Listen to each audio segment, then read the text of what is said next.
How's it going, everyone? Just want to talk about this fill valve for a minute. So, if you don't want to replace the whole fill valve in your toilet, this top part actually pops off, and there's a rubber diaphragm seal thing in there. And how you get this off, obviously once you turn the water off to your toilet, you lift up on the float handle, push down on this and kind of spin it. It'll pop off.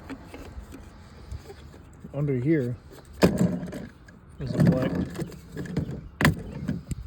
black little diaphragm gasket part. You can see it's kind of worn out.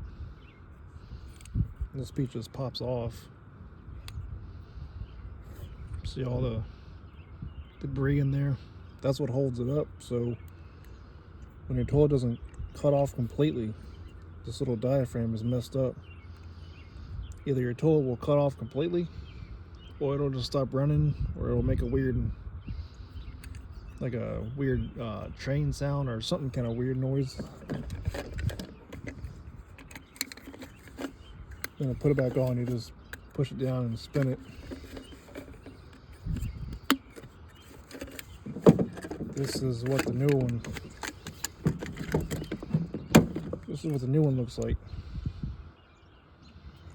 compared to the old one. You can buy these probably at like a box store or Amazon. They're about probably $2 for that. The whole kit itself is probably 15 to 20. So you're not really saving a whole lot, but you're saving a little bit, you know.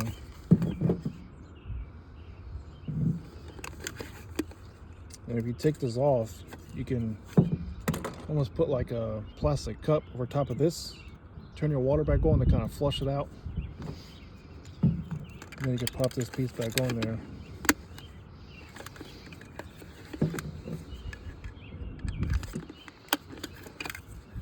And this part just adjusts your float up and down by spinning it.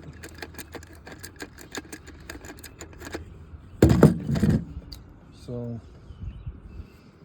the brass shanks are a little better quality, I feel anyway. The depth is pretty much the same. It's a little different, but